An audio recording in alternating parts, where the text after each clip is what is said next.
BDSM, sadismo, masoquismo, pedofilia, voyeurismo. Estes são exemplos dentre muitos de parafilias, comportamentos sexuais atípicos na sociedade. Muito antes da Era Comum, gregos e romanos já discutiam esse tema.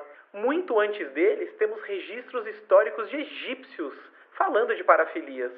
Muito antes deles, a gente tem evidências indígenas e até mesmo passagens ali próximas de Noé na Bíblia, com algum tipo de conotação de parafilia.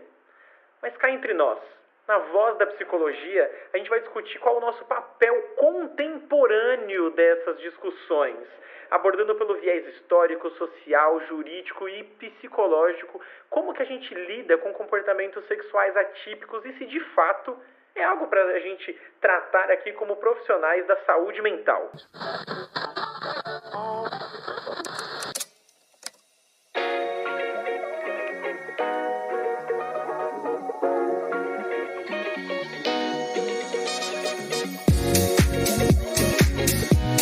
Muito bem-vindo, amantes da psicologia, apaixonados por conhecimento, cheiradores de biblioteca. Eu sou Rafael Cerqueira, este é a Voz da Psicologia, um podcast psicoclube, seu espaço de aprendizado contínuo e inspiração diária na psicologia como ciência e profissão. E um dia eu vou fazer essa introdução aqui, eu vou ficar sem fôlego porque eu faço numa tacada só. Preciso colocar umas vírgulas aqui. E hoje vamos falar sobre parafilias e fetiches, sim. A gente vai falar da galera que gosta de um pack do pezinho. Fazendo aqui a minha audiodescrição, sou um homem preto, cabelos cacheados na altura dos ombros, mas hoje eles estão aqui naquele formato de cogumelo bonito, tem um óculos de armação quadrada, no fundo uma parede branca com uma cadeira do meu lado. Hoje eu tô com uma camiseta azul de um instituto que eu trabalhei, muito legal, chamado Smart com I. Aqui é Edvan Araújo falando diretamente de Osasco e eu sou um homem branco, bem calvo, com uma barba extremamente bonita e curta, com os óculos quadrados. Estou hoje trajando, uma camiseta, acredito que seja bege, bem escuro, com o fundo da parede verde. E ao meu lado, uma estante de livros. O fundo e a estante estão extremamente desfocados. Eu gostei de você falando, eu acho que é bege. Porque eu tava olhando aqui e falei, será que isso é bege ou um verde bem escuro? Eu tenho dificuldade também, os tons de transição do verde pro azul, aquele anil, sabe? Eu tenho dificuldade de reconhecer, eu não consigo. Nossa, tem umas cores que eu considero assim, gente, pra mim isso aqui é azul, pessoal, é verde, tudo bem. Mas eu já fiz, não o exame, eu já fiz aqueles testes de daltonismo, sabe? Que você olha umas placas, tem que fazer assim. Eu não tenho nada disso, então eu acho que é falta de inteligência visual, sabe? Igual você também. Sim, inteligência colorística, né? Acabei de inventar. Algo do tipo. Bom, vamos lá. Meu nome é Danilo, para quem não me conhecia. Eu sou um homem negro de cabelo liso. Se você quiser imaginar mais ou menos como eu sou e você tá aí me ouvindo, pensa num indiano. Você vai pensar no indiano, você vai me ver. Meus óculos são óculos de armação mais quadrada. Atrás de mim você vai encontrar uma garrafa térmica. Hoje estou falando do Rio Grande do Sul e a garrafa térmica é para acompanhar o chimarrão. Estou de blusa de pelo bem quente, porque aqui está muito frio, e uma blusa térmica também para aguentar o frio. Meu fundo é branco. E esse é um cachorro latindo? É aqui ou é aí? É aqui. Caramba, ele esperou você começar a falar. Eu adorei isso. Eu adorei. Gui, deixa isso no original, não tira isso não, porque o ouvinte, ele tem que perceber que a gente faz psicologia de verdade. Nada é de mentirinha aqui não. Que isso, né?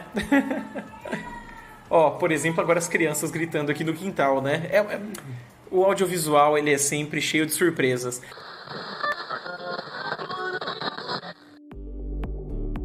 Mas calma. Antes da pauta, mais calma. Antes da pauta. Mas antes da pauta, ressaltar que a Voz da Psicologia é um podcast psicoclube. Acesse lá o nosso Instagram, @psicoclube, e aproveita esse tanto de conteúdo que a gente está fazendo aí para vocês, relacionado à carreira. Fica ligado que vai ter novidade ainda esse ano. E claro, vamos falar do Psicomanager, nosso apoiador principal, nosso Tem o jeito chique de falar que é Powered by Psychomanager, esse podcast aqui. E você que não quer ser um saco de vacilo profissional, acessa aí psychomanager.com.br, descubra uma plataforma simples, porém completaça, para gerenciar o seu trabalho como psicólogo ou mesmo a clínica que você está trabalhando, está gerenciando com outros profissionais. É a partir de uma plataforma inteligente que você vai levar o seu trabalho mais além. Mas aí, atenção! Você quer viver de clínica, você quer ser um profissional bem-sucedido, você quer ir além? Tu precisa de uma gestão profissional disso. Então vai lá, psychomanager.com.br e sai do básico.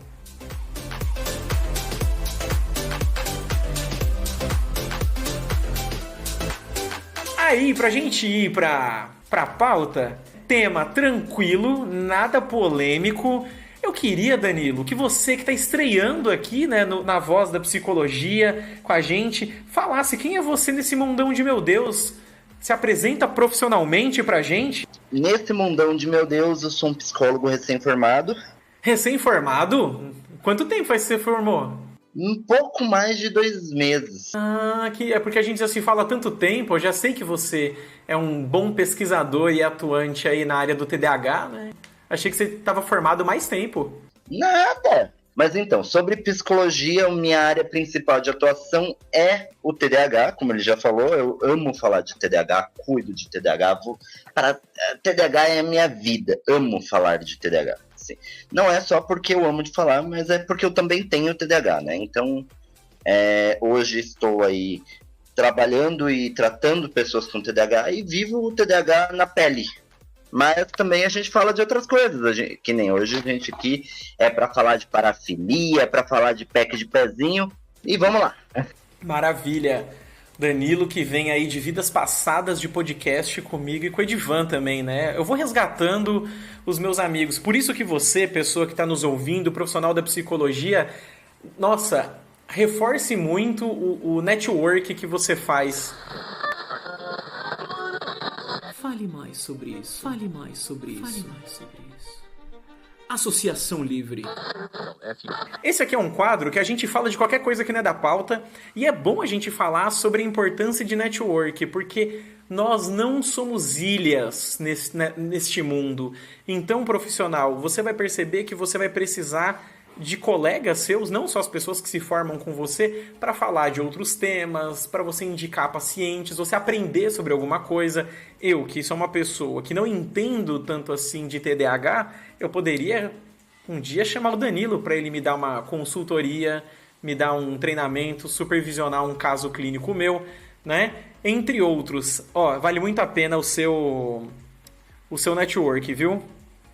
Ô, Edivan, eu gosto de começar com você e te pegar de calça curta, né? Pra gente começar falando o que é esse assunto, né? Foi até engraçado que eu falei hoje com um amigo, eu falei, a gente vai falar de parafilia, aí eu comentei algumas coisas assim, aí ele falou, mas tudo isso que você citou não é transtorno. Eu falei, aí é que tá, não é. Por que parafilia é? Aí você deve me dar a resposta agora. Então, gostei muito, gosto sempre de iniciar essa questão, porque a gente começa com essa abertura desse tema, né, que é parafilia. Nada mais é do que assim, o que são as parafilias, Rafa? Parafilias são padrões de comportamentos sexuais nos quais a fonte predominante, ela não é o corpo da outra pessoa, não é o que a gente está acostumado a um sexo convencional, ao coito penetrativo. Obviamente, quando a gente fala de parafilia, a gente está falando de uma questão de excitação sexual. Quando a pessoa tem uma excitação sexual com essa fonte que não é esse sexo padronizado que a gente entende, que é o coito penetrativo. Ficou bem claro? Ou o corpo adulto também, de alguma forma, né? Assim, sim, pode não ter a penetração, mas ter, né? Porque a parafilia nada mais é do que o nome bonito para algo não convencional. Não necessariamente errado, mas não convencional, né? Entendi. Então, por exemplo, uma pessoa que se sente excitada por pés, a gente encaixa dentro de uma parafilia. Exatamente. Até alguns comportamentos, Rafa, que hoje a gente vê de uma forma diferente, mas no passado a gente via como, antigamente, todo sexo que não era com o intuito de procriação era um comportamento parafílico. Isso no passado, né? Se a pessoa tivesse uma relação e não fosse com o intuito de ter filhos, era algo parafílico. Incrível, incrível. Danilo, me dê exemplos mais palpáveis aí de parafilias. Vamos dar nome aos bois. Alguns exemplos palpáveis de parafilia, né? Fetichismo, e daí o fetichismo ele pode estar ligado a vários tipos de fetichismo. A gente também tem ali o voyeurismo, que ele pode ser tanto algo ligado a um crime quanto a algo legal. Né? Assim, é complicado a gente falar, mas ao mesmo tempo pode ser algo legal assim, dentro da legalidade. Por exemplo, né? Hoje, se você abrir X vídeo por aí, você vai ver muita gente falando. Inclusive, recentemente eu vi uma notícia, um programa desses de auditório, eu não me recordo de quem era, mas basicamente tinha um cara, ela falava que tinha um cara que pagava pra ver ela transando com outros caras. Então, assim, é um tipo de voyeurismo. É um tipo. Porque é basicamente isso, né? O voyeurismo é essa prática de você observar o outro, de você sentir excitação em observar explicitamente a pessoa em uma relação sexual. Não necessariamente no sexo, mas algo que dê um prazer para o observador, né? Sim. Entendi. Aí vai ter o exibicionismo, sadismo, e aí vai. Boa. Por que voyeurismo pode ser crime, Danilo? Porque observar alguém sem o consentimento... Aliás, todas essas coisas podem ou não ser crimes dependendo da questão do consentimento, né? Maravilha, maravilha. E talvez tenha um ponto interessante sobre o consentimento, que o consentimento não necessariamente ele é a pessoa consentir e dizer sim, mas é ela ter idade o suficiente para ela consentir esse sim. Uma criança, por exemplo, pode consentir? Não, porque ela não tem idade o suficiente para isso, ela não tem maturidade para isso. Então, esses dois pontos, quando a gente fala de consentimento, o consentimento já ele tá, a pessoa ter idade e ela falar sim para o ato que vai ser realizado. Boa. Boa. Acho que vale já a gente também trazer em contexto, né, que tudo que a gente for falar daqui para frente, e a gente vai trazer muitos exemplos, vai trazer muitos nomes, né, quando a gente fala de comportamentos sexuais atípicos, a gente vai tentar, pode até escapar, mas eu já vou alinhar aqui, que a gente não está falando do que é normal e do que não é. A gente está falando mais sobre práticas incomuns, não convencionais, e sim, em algum momento a gente vai falar sobre quando algo é um tipo de transtorno, né? O transtorno parafílico. E também entender que tudo isso que a gente está falando depende muito da pessoa, depende da época que a gente está falando, depende do espaço-tempo que isso está sendo inserido, né? Por exemplo, a gente tem aí sociedades antigas que algumas das práticas que a gente está aqui falando, sei lá, por exemplo, vou até trazer a questão do voyeurismo assim, né? Parece hoje algo diferente, nossa, você viu fulana? Gosta que seja assistida enquanto está na prática sexual. Mas assim, na Grécia Antiga era comum. As pessoas eram bem ok com isso. Então, o que a gente pode hoje, com o olhar moderno, ver como algo, nossa, que incomum, até com um olhar preconceituoso, né? Pode ser, olha, nossa, que bizarro. Tudo depende de contexto, gente. Depende de cultura, depende de local, né? O Rafael citou ali a Grécia e tal, e ali na Grécia, o corpo que era o corpo desejável, o corpo que era agradável para o sexo, por exemplo, era o masculino. Para a reprodução era feminino, mas o corpo desejado para o sexo e assim por diante era considerado o corpo masculino. Então, assim, são coisas culturais que vão mudando, passando diante do tempo e assim por diante. Até se você for pegar também os samurais, né? Tinha relatos de práticas homossexuais que para eles era completamente normal eles terem relações entre eles e não era nem visto. A gente está hoje falando uma prática homossexual, um homem transando com um homem, uma mulher transando com uma mulher. Mas para os samurais era uma prática de conjunto, é normal. Isso aqui vai acontecer entre nós e é isso aí, né? Então até a forma de rotular, de comportamento, tudo faz muito sentido. Né? Por exemplo, hoje, uma das palavras que surge muito na mídia é essa questão de sadismo, masoquismo. O que é? O masoquismo, por exemplo, quando a gente fala de masoquismo sexual, ele deriva em você receber dor, no sentido sexual. Tem várias práticas que são conhecidas no meio da comunidade que curte isso, que qual que é o intuito? Que é você receber dor.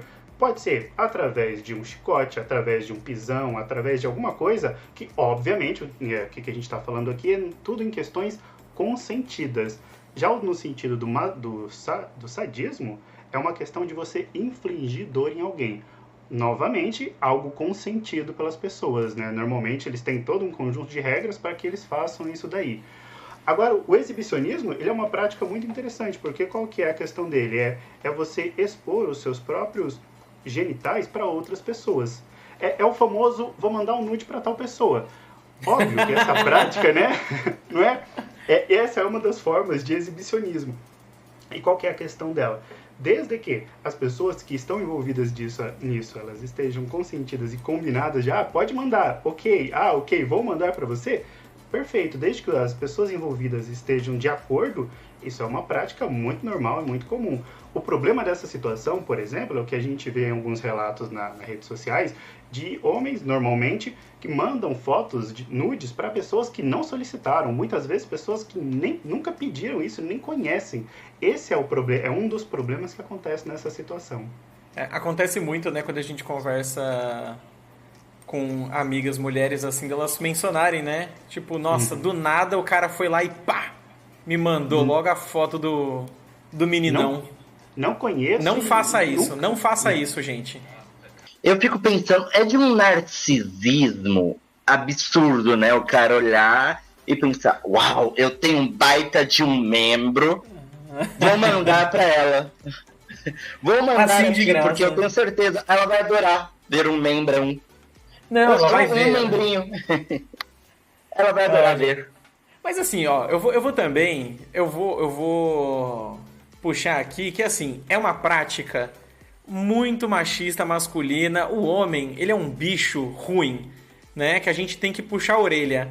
Mas você, mulher, que está nos ouvindo, que é exceção da regra, mas a gente é bom comentar, evite também mandar fotos de genitais, peitos e coisas para uma pessoa que não está esperando, né? É assédio do mesmo jeito, é chato do mesmo jeito, quando não tem contexto, quando não tem alguma coisa. Pensa, ambos os casos, homens e mulheres, você tá ali no seu transporte público, você tá ali, de repente, pá!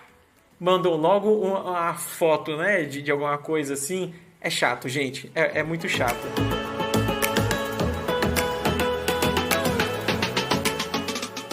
Pra gente continuar, né, tentando fazer uma cronologia do assunto, eu queria que a gente abordasse um pouco de como que as parafilias eram vistas em alguns lugares diferentes antigamente, até a gente pensar na contemporaneidade, né? A gente já estava queimando a largada aí, falando de mandar nude, que de alguma forma, se isso excita a pessoa, a gente está falando de um comportamento sexual atípico, né? De uma parafilia, mas traz aí, Edivan, o que acontecia no passado?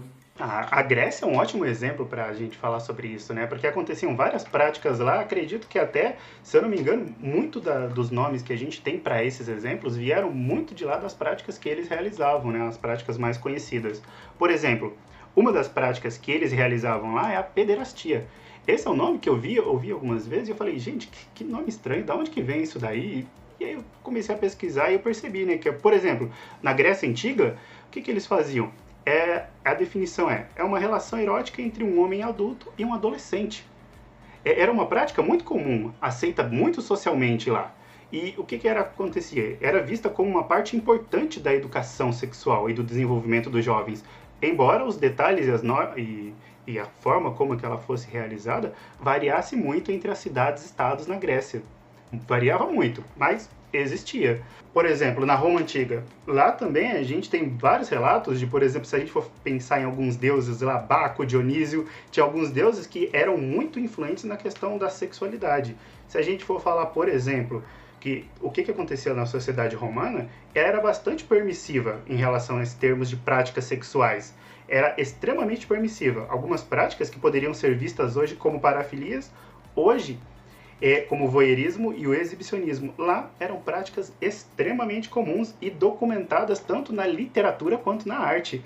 Se você pegar alguns filmes que retratam essa época, obviamente eles não vão necessariamente, a maior parte dos filmes, retratar de forma como era, mas você via que tinha vários bailes com festas, comida à vontade, bebida à vontade, relação sexual à vontade. Óbvio que nos filmes isso é retratado de uma forma um pouco mais... Eles colocam roupas e tampam um pouco mais, mas você via que tinha uma certa liberdade para essa prática. Por exemplo, se a gente for analisar outro período e sair um pouco da Europa e ir um pouco mais para o Egito ali, o que acontece?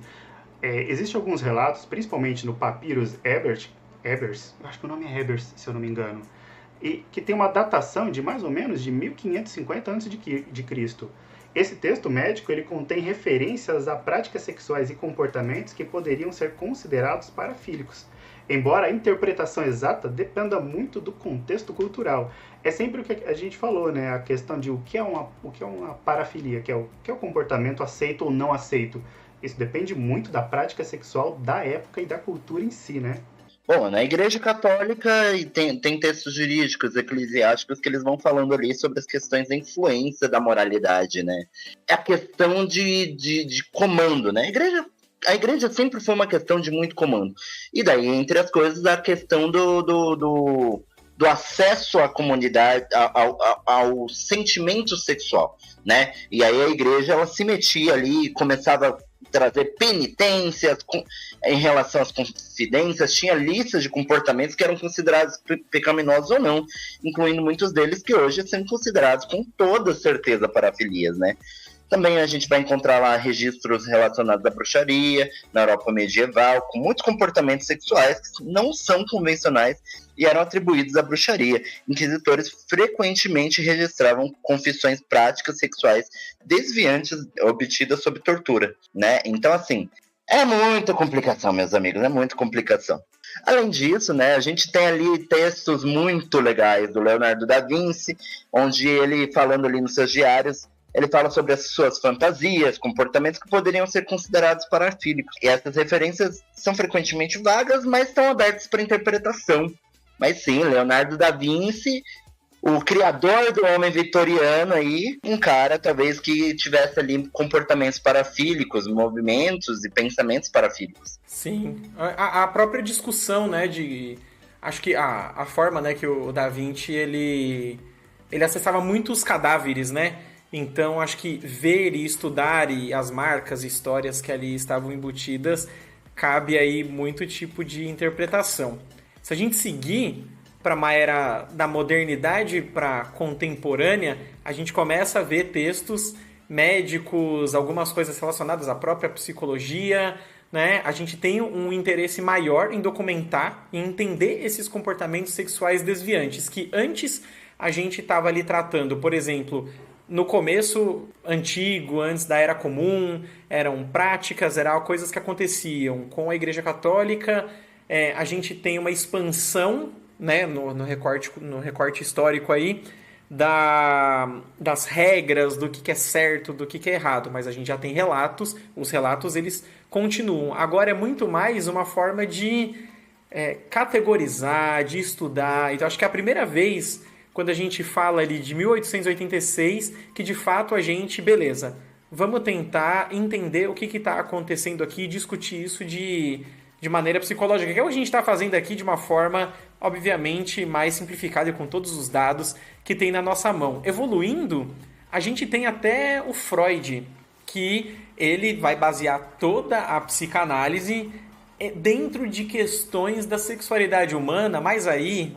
Assim, este não é um podcast de psicanálise no momento, nós não vamos nos aprofundar em psicanálise, mas é bom entender que é simbólico ao mesmo tempo que não é. Então você que está nos ouvindo, pensa que quando Freud fala de fase anal, fase oral, existia uma simbologia, mas de fato, quando ele vai estudar parafilias, comportamentos sexuais atípicos, ele vai relacionar essas fases também, né?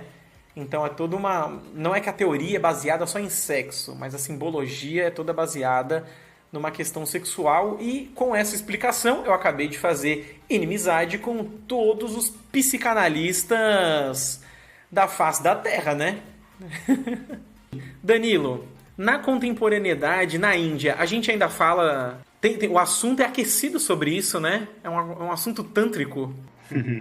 Ah, o assunto tântrico, meus amigos, o assunto tântrico. Na Índia a gente tem a questão da cultura tântrica, né, do sexo, das massagens tântricas, as coisas um movimento que é muito interessante, é um movimento quase que espiritual, né? Quase não, ele é um movimento espiritual. Eu acho interessante, tem um documentário na Netflix que agora eu não vou me recordar o nome, mas com certeza eu vou ter o nome dele para passar pro Rafael, para ele colocar na descrição do podcast.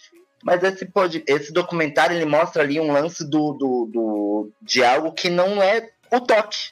É algo que chega a beirar a espiritualidade, assim, de uma forma muito diferente, né? Onde a pessoa vai passando a mão por volta do corpo e a pessoa chega ao orgasmo, e é algo de muito prazer para quem está sentindo, e não há nenhum toque físico na maioria das vezes. Então, assim, hoje a contemporaneidade, ela ainda tem muito desse diferencial, e é trazido ali da antiguidade na Índia. E lidam com isso até hoje, né? Sim. E tem até um ponto de vista que é interessante, porque assim, enquanto algumas sociedades ocidentais aqui, Europa tal, a gente tem uma questão de considerar o que é normal e o que não é normal, o que é dentro de um padrão, o que é aceitável como uma prática sexual ou não.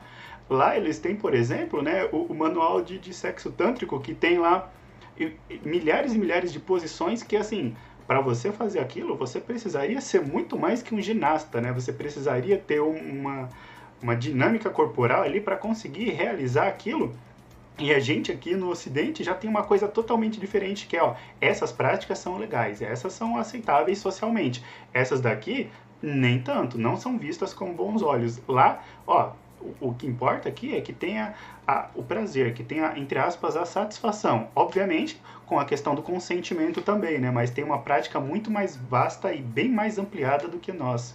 É maravilhoso o Edivan ter lembrado que o berço do Kama Sutra é a Índia, né? Sim, então. Sim. E se você for ver, assim, e aqui um bom parênteses, né? Não que eu estou criticando ou falando, condenando a religião católica em si, mas sim, a influência da Igreja Católica e a grande influência que ela teve no Ocidente fez com que muitos temas relacionados à sexologia, à sexualidade, fossem tratados como tabus. Hoje, por exemplo, na sociedade ocidental, a gente tem o que a gente vai chamar de subculturas, BDSM, que é a sigla para bondade, disciplina, dominação, submissão, sadismo, masoquismo, né? A gente vai ver clubes, lugares, casas de swing, que basicamente as pessoas elas se reúnem num local fechado, escondido, para poder despertar e ter essa relação não comum, né, sexual, como dita normalmente. E aí elas se fecham dentro desses lugares. Coisa que, por exemplo, se você vai na Tailândia, o Ping Pong Show, que é um show, né, feito ali com mulheres e homens utilizando suas genitais para fazer malabarismos e coisas. Gente, procura na internet. Eu não vou ficar explicando o que é Ping Pong Show aqui, porque é muito mais interessante você pesquisar. Fica aí a lição de casa, você amiguinho, amiguinha. Enfim, lá, enquanto a gente lida com isso de uma forma, acho que mais aberta, mais lúdica, até eles estão fazendo show com isso, né? A gente tem aqui no Ocidente o negócio é fechado, tanto que já aconteceu, assim, diversas vezes, pacientes quando vão tratar essas coisas, eles falam, eu não falo pra ninguém, né, que eu vou na casa de swing, eu não falo pra ninguém que eu, sei lá, gosto de mulheres, né, sei lá, eu tenho um vibrador XYZ que eu gosto, né, se a gente pensar o que é o fetiche, né, o fetichismo é qualquer objeto inanimado, outra parte do corpo, não necessariamente os genitais que vai te excitar. Então a galera se esconde pra isso, né, pra ser bem honesto, eu conheço uma pessoa que assumidamente fala, eu gosto de pé. Né? Já que estamos no assunto de pezinho aqui, eu conheço uma pessoa e eu converso com muita gente. Pô, então, né? Pode existir dentro desse podcast aqui uma pessoa, né, que gosta de se vestir aí de enfermeira do desenho do Pokémon. A gente não vai saber porque a sociedade não está pronta para lidar com isso. Como que era o nome, Divan? Enfermeira Joy? Foi muito específico, Rafael. Você se veste enfermeira Joy? E que saiba, e assim, só pra deixar claro que a gente tá falando da enfermeira Joy porque a gente assistia Pokémon, não necessariamente a ligação com o fetiche, né? Mas também não negando nada, né? Não, mas claro, é que foi tão específico que eu fiquei pensando, será que ele se veste? Eu tô me imaginando o vestido, eu ficaria linda. Com certeza absoluta. Eu seria uma excelente enfermeira Joy. Né? E lembrando, né, Rafa, de, por exemplo, até uma das outras questões aqui que a gente trouxe, você falando isso daí, eu lembrei da questão da observação, né, do voyeurismo, né? Por exemplo, hoje é um pouco mais complicado isso aparecer em televisão aberta, né, nos canais mais que tem uma maior audiência e tal, mas antigamente, em alguns programas de sábado à noite que você assistia, tinha programas onde as dançarinas, elas literalmente era provas onde os participantes em TV aberta molhavam a roupa de determinadas mulheres e isso deixava a roupa delas, que era branca, transparente, e elas deveriam ver o que estava escrito por baixo da camiseta. E, obviamente, não era só o número ou a resposta da prova que as pessoas viam, mas eram muitas outras coisas. Então, em teoria, a gente pode aplicar isso como um voyeurismo à TV aberta, porque muitas pessoas ainda lembram disso e falavam, gente, essa talvez fosse a melhor parte do programa. Era no Sabadaço? Eu sei que era no sábado, acho que um programa do SBT, se eu não me engano. Caramba, o Sabadaço era da Band. E tem algo mais recente, que também era a banheira do Gugu. Que era algo semelhante. Se a gente for parar aqui para analisar, na sociedade em si vai ter vários desses tipos de programa, né? Que a impressão que tem é que na nossa cultura isso é um tabu, né? Isso é meio mais, não pode ver, vamos deixar isso oculto, vamos tornar o maior quantidade de coisas como, não é legal fazer isso, não é aceito, não pode. Caramba, você despertou muitas memórias da galera aí agora. Não foi?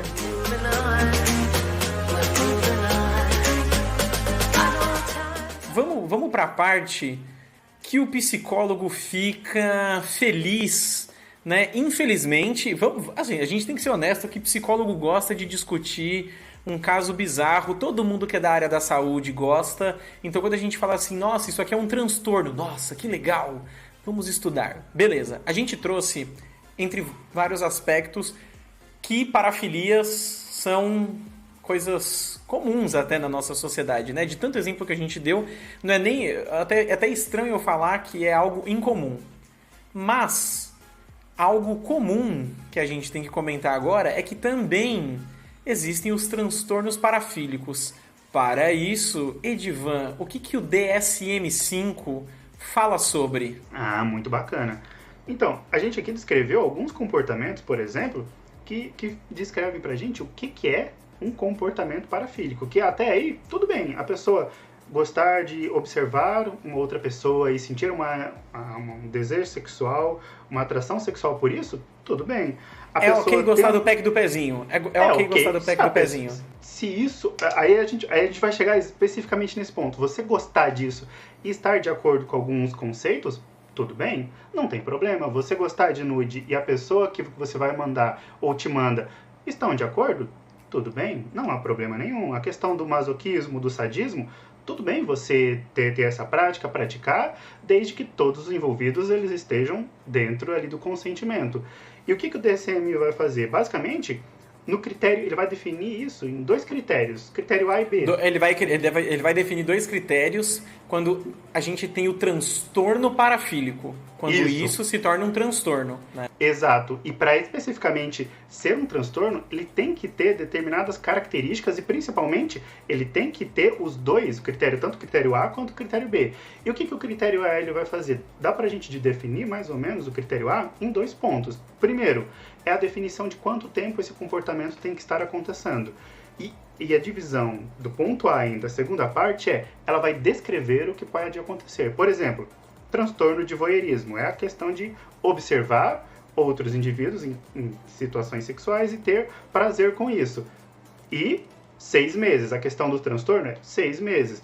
E qual que é o critério B que ele tem que estar dentro desse critério para ser considerado um diagnóstico? Isso, ele tem que causar um certo sofrimento significativo ou um prejuízo social ao indivíduo.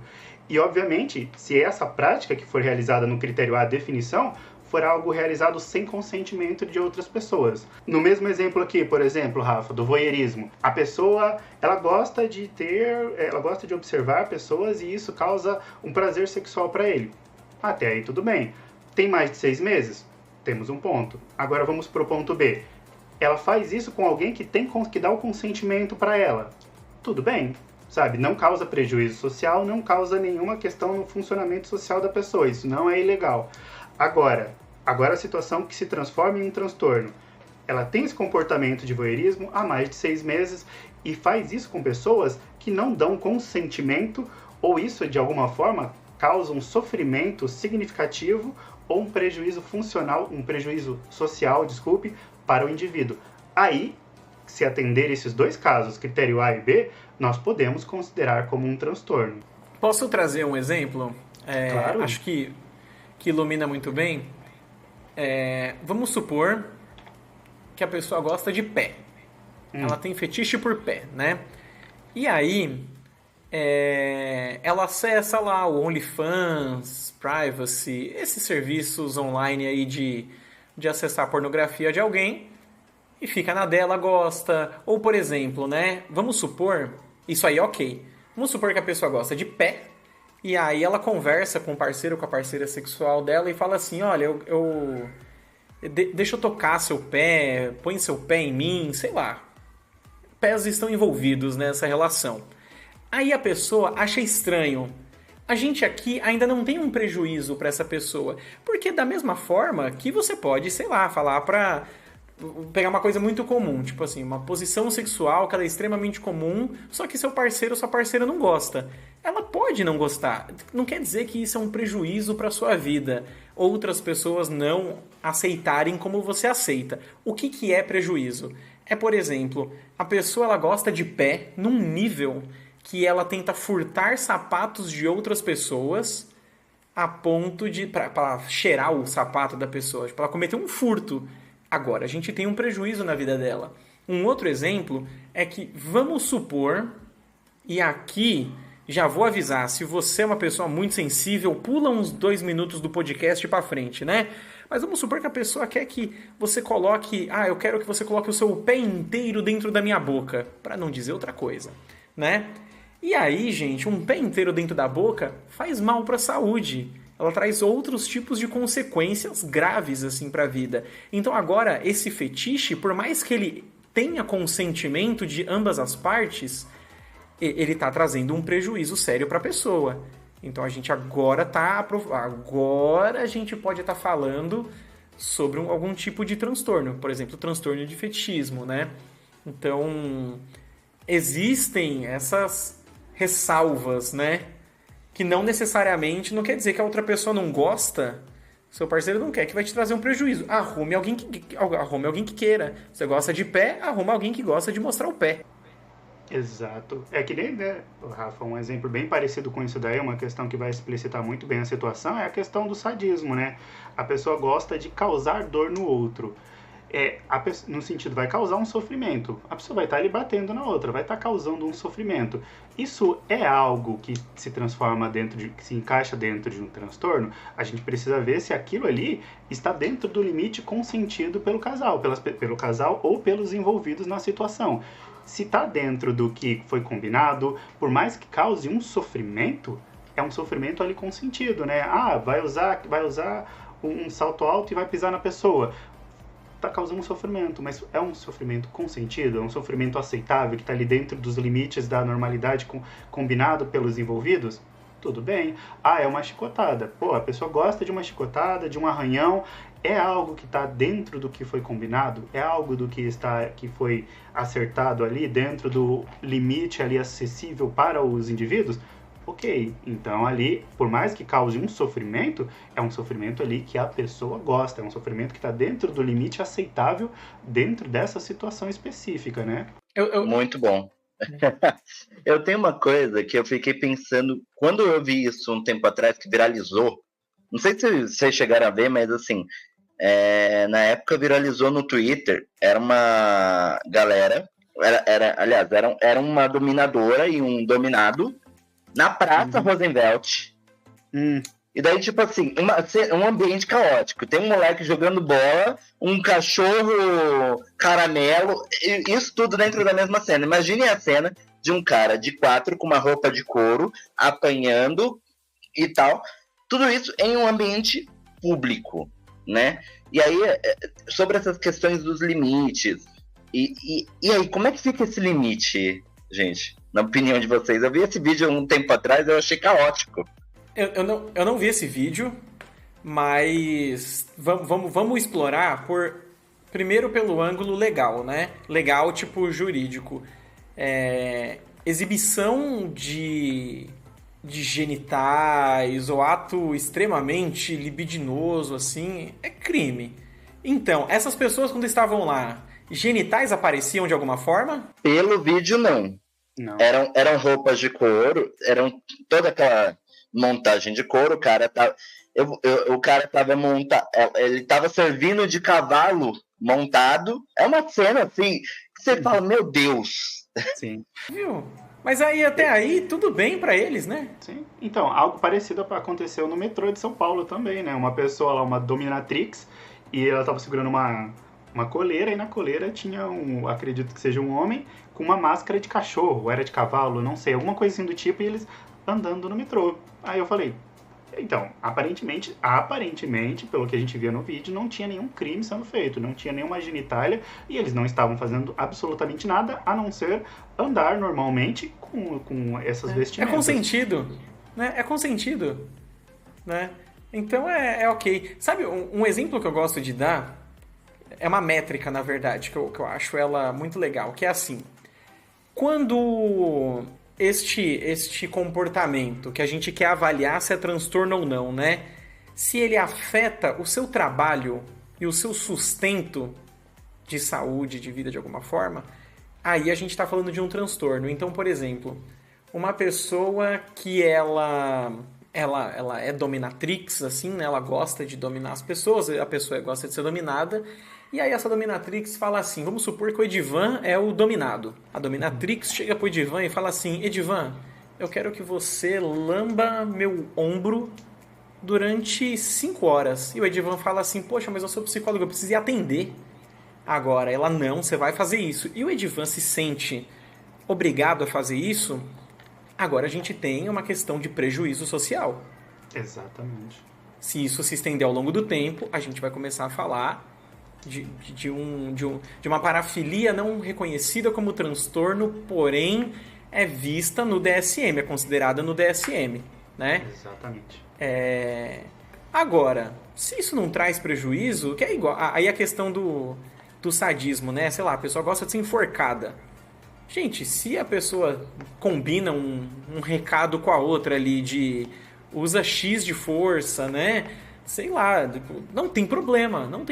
O problema é se essa pessoa vai sufocar, né? Sim. Aí pensa que se você tá sufocando outra pessoa, essa pessoa morre, a gente tá falando de um homicídio culposo, isso é seríssimo, né? Então se a pessoa gosta de ser enforcada a quase este ponto, ou ela gosta de enforcar pessoas a quase este ponto, agora a gente está falando de um transtorno, né? No caso, a gente vai chamar da parafilia não reconhecida como transtorno, né? Porque reconhecido pelo DSM, a gente fala do transtorno de fetichismo, exibicionismo, voyeurismo, masoquismo, sadismo, pedofilia.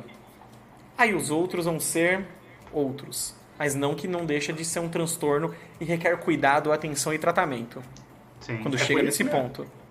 Que, por exemplo, a comunidade do BDSM, quando eles vão fazer alguma coisa desse tipo, existe um determinado combinado de regras, né? Existem até palavras de segurança. Tá apertando demais, fiz tal coisa, vamos parar. Existe um combinado, né? Não é necessariamente as pessoas vão lá e, me bate da forma que você quiser. Não, existe um combinado, existe regras, como tudo na vida, né? Existe algo que é combinado previamente para que dê totalmente certo. Não sei se já ouviu falar, Rafa, existe uma prática chamada shibari, que é a prática de amarrar as pessoas com uma determinada corda. Então, não é qualquer corda, não é qualquer forma de amarrar a pessoa, existe uma prática correta para fazer isso, existe uma forma específica de fazer isso, né? Você não vai pegar uma corda de que você usa, sei lá, em qualquer lugar e de repente utiliza essa corda específica para isso. Não é necessariamente dessa forma, entende? A pessoa para fazer, por exemplo, eu quero ser amarrada, tá? A pessoa, vamos supor, a pessoa fala isso daí para o parceiro, para a parceira. Existe um combinado, existe técnicas específicas para que isso dê certo. Então isso é especificamente muito importante também, isso daí. Rapaz, eu acabei de dar um Google nisso, do que é shibari. Incrível, é tipo fetiche de marinheiro, né? Pra dar um nó complexo desse. Tem umas características, tem a quantidade de nós que o pessoal faz, isso daí que eu falo, gente, olha, tamo Caramba! Parabéns, pô, Edivan trouxe cultura pra esse podcast aqui, viu, Edivan? Tem que ter, Estou fascinado. Você que é uma pessoa que não enxerga e não tem acesso à gravação em vídeo desse podcast, eu estou aqui encantado olhando no celular, né? Aí, ó, eu não me visto de enfermeira Joy, mas, pô, eu vou comprar uma corda. Muito bom.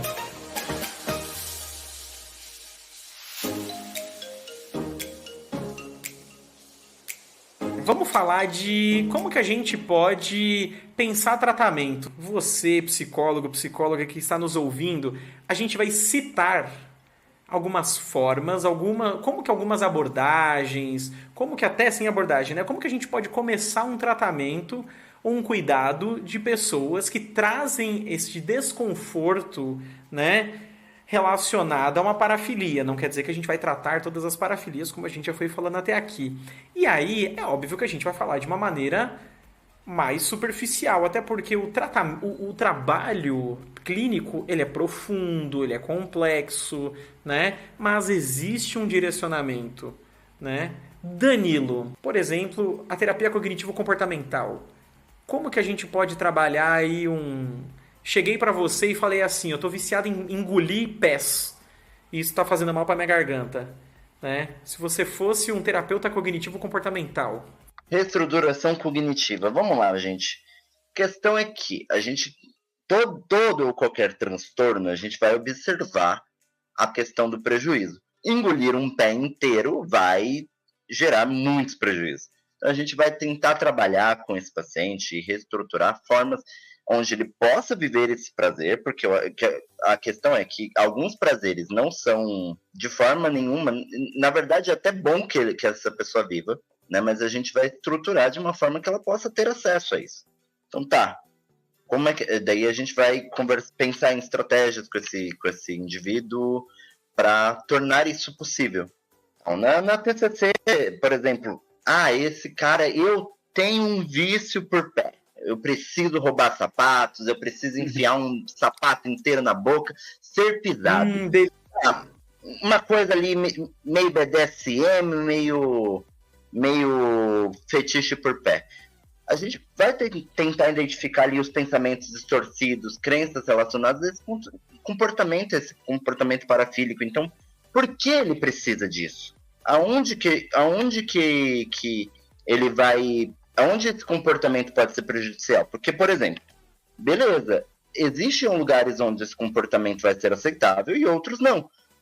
Por exemplo, ali na questão de gostar de ser pisado, tocado, talvez colocar o pé na boca. Se a pessoa tem ali um consentimento, ok. Se não, a gente vai trabalhar ali com esse paciente as questões de organizar esses pensamentos e, inclusive, dar estratégias para que ele faça, talvez, isso de forma lícita e tudo mais. A gente vai trazer técnicas para evitar uma prevenção, para evitar e talvez trazer uma prevenção para uma recaída, desenvolver estratégias para ele não ter que lidar com esses gatilhos e esse sofrimento que pode ser, por exemplo, o cara que o comportamento parafílico dele ligado a pés é de roubar sapatos, por exemplo. Ou, por exemplo, quando a gente fala de reestruturação cognitiva, acho que pode ser também a pessoa que... Beleza, ela quer um pé na boca, mas não precisa ser um pé inteiro. E qual é essa relação que essa pessoa tem com um pé inteiro? Então a gente vai tentando ressignificar com ela, né? E a ideia, né, Rafa, essa questão de ressignificar algo é tentar trabalhar essa questão que o DSM trabalha muito bem, né, de ser algo muito intenso, né? Você pode ter determinado comportamento? Sim, desde que também isso não seja muito intenso e recorrente. Lembra do exemplo que você deu lá com o pé, Rafa? Achei muito bom, porque é literalmente, vamos supor que ele gosta dele, tem esse fetiche por pés, e a parceira dele gosta, mas ela não gosta disso todo dia. Ela gosta disso, sei lá, 2 vezes por mês. Mas ele quer que isso seja especificamente todo dia, todo dia. Será que não dá para trabalhar isso, para ressignificar essa intensidade, talvez diminuir um pouco? Vamos trabalhar para 2 vezes por mês, 3 vezes por mês, para deixar algo mais controlável, algo que não atrapalhe a sua vida no âmbito pessoal, no âmbito do seu relacionamento, no âmbito profissional. Você precisa fazer isso antes de sair para o trabalho e chegando atrasado lá, recebendo várias advertências? Não. Então, vamos tentar ressignificar para tirar um pouco dessa intensidade, para que isso seja mais, entre aspas, controlado, que você saiba lidar melhor com essa situação. Sim, eu gostei dessa forma que a gente deu esses exemplos, né, que o Danilo puxou e o Edivan pegou, porque mostra que, assim, acho que a cara da terapia cognitivo-comportamental, quando a gente vai falar disso, não é condenar, curar, acabar, é lidar com o problema do jeito que ele está sendo ali, né? Até porque, gente, vamos ser muito honestos, né? Uma pessoa que chegou ao ponto de querer engolir um pé, ela não vai, tipo assim, com terapia falar, ah, tá bom, agora eu só quero sexo papai e mamãe, sabe? Tipo, não vai. Não vai, gente. Não vai. E não vai e nem precisa, né, Rafa? Ser assim, né? Não precisa ter Exato. não precisa ter um corte absoluto do comportamento da pessoa. Ou para os psicanalistas de plantão, né? Não precisa ter uma castração do comportamento da pessoa, né? A gente só precisa tornar aquilo um pouco mais aceitável e tranquilo para a pessoa, para que ela possa viver de forma mais tranquila, né? Que esse é o objetivo, né? A pessoa gosta de comprar os packs do pezinho. Precisa parar de comprar o pack do pezinho? Não, mas é só se ela não tá gastando todo o salário dela do mês, não precisa. É só encaixar isso dentro do suporte financeiro que a pessoa tem, dentro do potencial financeiro que ela tem. Aí, tudo bem. Aí ela pode gastar o dinheiro da forma que ela quiser, né? Legal. A gente tem também, pensando aí, terapia de exposição, que a gente fala de gradualmente expor o paciente a situações que vão desencadear esse comportamento absurdo. E aí a gente tentar expor no ambiente controlado e tentar controlar essa resposta de excitação. A gente tem também terapia psicodinâmica. Como é que trabalha, Edivan? Então, a gente basicamente explora os conflitos inconscientes e as experiências passadas do indivíduo, né, que possam estar contribuindo para esse comportamento parafílico. E a gente ajuda o paciente a entender a origem e o significado dessas fantasias e comportamentos, né? Para que ele possa realmente falar, poxa, eu faço isso é uma coisa legal, talvez eu possa lidar com isso, com essa intensidade, eu entendo de onde isso vem, isso é algo satisfatório para mim, tudo bem, sabe? A gente tem também uma derivação aí da análise do comportamento, uma terapia de terceira onda, que é a ACT, terapia de aceitação e compromisso, que vai encorajar o paciente a aceitar os pensamentos sem julgamento e comprometer ações que sejam mais alinhadas aí com o que é legal juridicamente falando e saudável para esta pessoa. E dá para trabalhar isso em terapia em grupo, Danilo, também? Dá, com toda certeza. A terapia em grupo ela vai proporcionar um ambiente de apoio, né? Isso muda muito o jogo às vezes. Onde a pessoa vai poder compartilhar as experiências uns com os outros, receber feedbacks um do outro e facilitar o desenvolvimento de habilidades sociais para esse enfrentamento, né? Então, poder conversar ajuda muito, né? Falar uns com os outros, né? Abertamente. Às vezes, falar e ser ouvido muda muito o jogo. E falar e ser ouvido em um ambiente de terapia é maravilhoso. Sim. E tem, acho que 2 pontos aí, Rafa, sobre esses 2 últimos tópicos aí que você trouxe, que são extremamente significativos, né? Que é a questão de você, o primeiro, de você aceitar determinados pensamentos e comportamentos que você tem como uma certa normalidade, obviamente, desde que seja consentido, né, dentro da lei, que isso faz bem para você. Se você tem uma prática de comprar o pack do pezinho, de se vestir de enfermeira Joy, e isso faz bem para você, tudo bem. E a questão de poder falar sobre isso com outras pessoas que tenham um comportamento parecido ou o mesmo comportamento, e isso é muito interessante, porque você vai normalizar isso. Olha só, eu ouvi isso da sociedade a vida toda, que não pode, que essa prática é extremamente errada, que é inaceitável. Só que tem outras pessoas que fazem isso, assim como eu, e elas se dão bem, e olha só, conhecem. Aí, Rafa, dentro disso eu fiquei pensando, né? Quando você falou da enfermeira Joy, eu fiquei imaginando um monte de pessoas vestidas de enfermeira Joy conversando sobre isso, né? Aí eu falei assim, óbvio, que eu tô ironizando a situação, né? Só pra gente trazer um pouco de humor. Mas é bem isso daí, sabe? Quando a gente aceita determinados pensamentos, entende de onde eles vêm, como eles funcionam, por quê, isso dá uma sensação de tranquilidade, uma aceitação pra gente que funciona muito bem pra gente se sentir bem com a gente mesmo, né? Caramba, é incrível, né? Porque você falou, agora eu pensei também, numa sala de todo mundo vestido de enfermeira. Você, ouvinte, que não sabe o que é, vai dar no Google, além do Shibari, procura aí, enfermeira Joy Pokémon.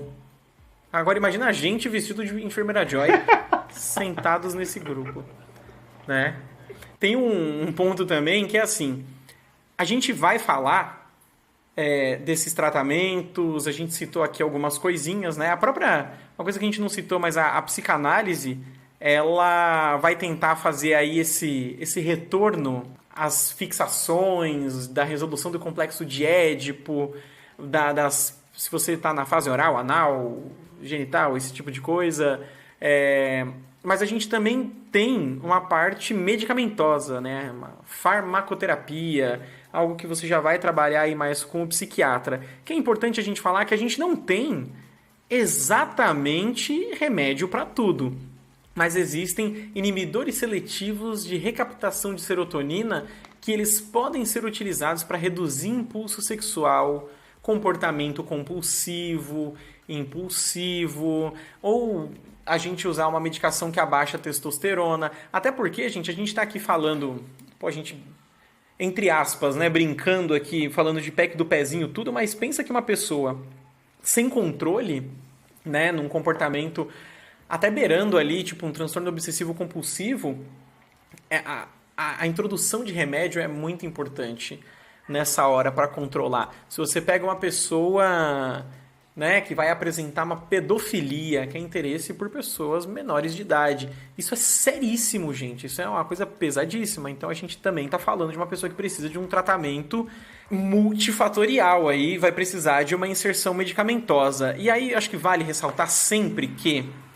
pedofilia, e aí muita atenção no que eu vou falar, a pessoa pedófila, né, vamos chamar assim, que tem esse desejo, que tem esse impulso sexual, não necessariamente ela está assediando, atacando crianças, consumindo pornografia infantil.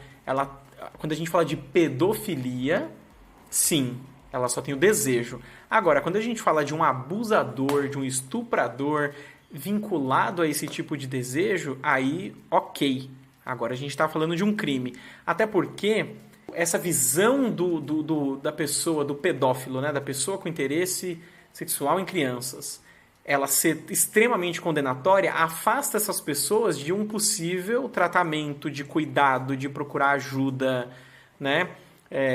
Então, vamos sempre tomar cuidado da gente separar a parafilia, igual a gente foi trazendo aqui com o contexto tudo, do crime, do abusador, né? Então, a pessoa ela pode ser abusadora em relação à pedofilia, ela pode ser abusadora, estupradora em relação ao voyeurismo, né?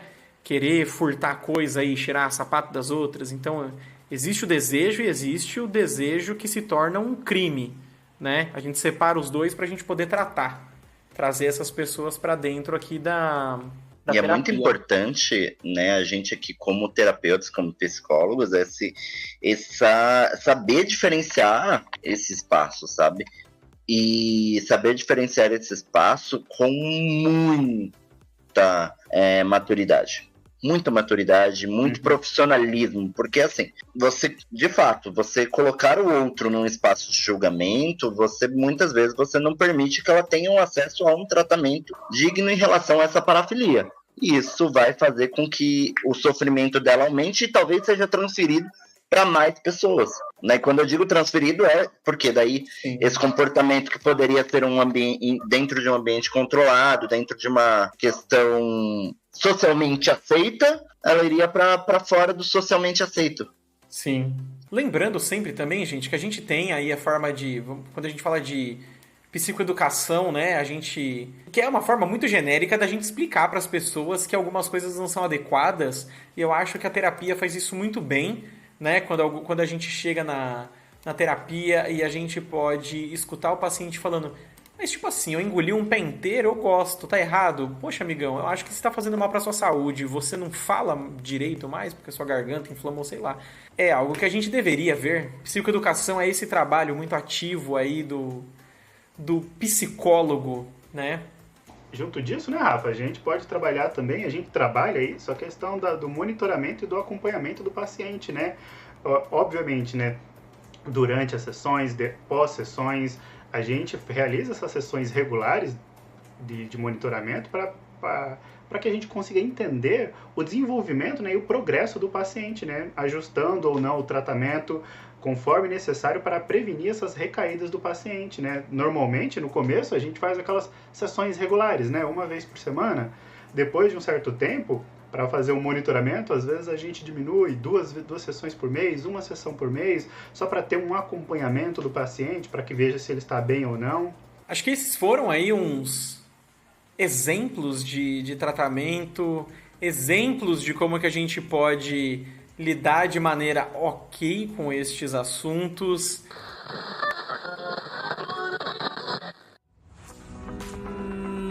Reforço positivo.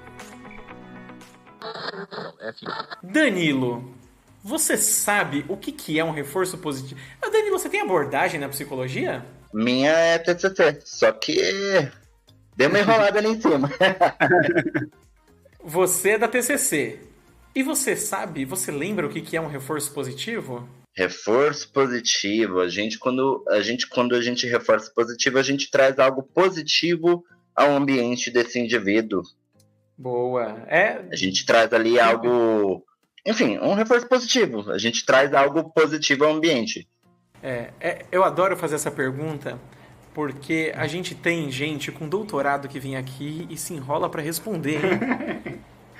Porque a gente esquece definir as coisas, né? Mas, já que estamos aqui, reforço positivo é como você disse, né? É aquela questão positiva, boa que acontece após um comportamento e que reforça que ele aconteça no futuro. Faltou a parte do reforçar que aconteça no futuro.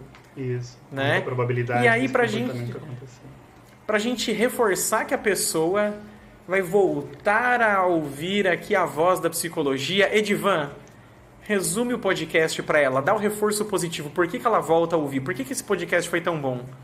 Então, ó, é como se fosse aquela questão, né? Hora da revisão. Qual que é o reforço positivo daqui? E a gente falando sobre sexualidade, sobre sexo, sobre o que é aceito socialmente, sobre o que não é aceito, não é tão aceito socialmente, o que é consentido, não consentido. Talvez tenha uma frase que seja muito legal, né? Na hora do sexo, vale tudo, né? Desde que tenha consentimento e não seja ilegal, né?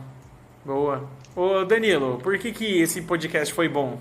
Por que esse podcast foi bom? Porque, para mim, ele vai trazer clareza para psicólogos e para não psicólogos sobre a importância do tratamento em relação aos comportamentos parafílicos, caso esses comportamentos parafílicos estejam trazendo algum tipo de prejuízo para a sua vida ou para a vida do seu paciente, se você é psicólogo e está ouvindo a gente. Maravilha!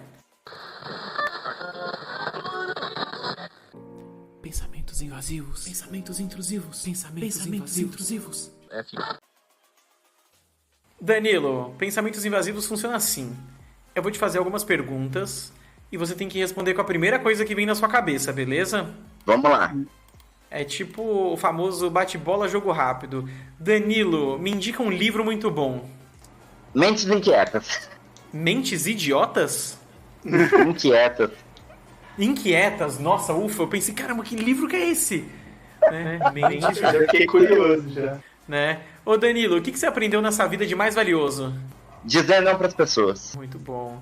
Pra gente terminar, Danilo, se você não fosse psicólogo, o que você queria fazer nessa vida?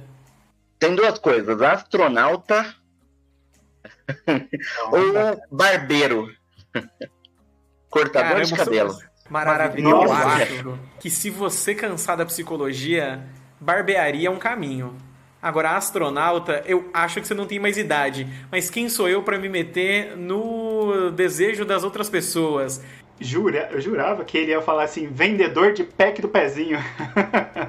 Caramba, será? Você acha que seu pé é digno de um pack, Danilo? Cara, eu diria que infelizmente não. Meu pé parece... Sabe a mão de um... Sabe a mão de um gorila? De um primata? Uhum. O meu pé parece a mão de um primata. Inclusive, eu pego coisas com ele. Vai ter gente que vai estar ouvindo e vai gostar da sua descrição. E vai mandar mensagem pra gente. Eu quero o pé do Danilo. Né? Vendas abertas aí, coloca um carrinho no Spotify, na Qify pra vocês comprar. Ai, muito bom. Você que ouviu a gente, vai ter aqui na descrição as nossas redes sociais, minha, do Edivan, do Danilo, procura a gente, principalmente você que tem aí alguma questão com TDAH, a gente tem um especialista Danilo aí para te atender. Segue também a gente nas redes sociais para você não perder nada, @psicoclub, você acha a gente, tudo que for relacionado ao podcast. Lembrando também que a gente tem o nosso apoiador, Psicomanager. Acesse aí psicomanager.com.br para você dar esse up na sua carreira. A voz da psicologia vai se silenciando por agora, mas a gente volta. A gente volta, né, Edvan? Com toda certeza, sempre estaremos O próximo aqui. A gente volta. O próximo podcast já está agendado. No mínimo a gente volta para mais um. No né? mínimo.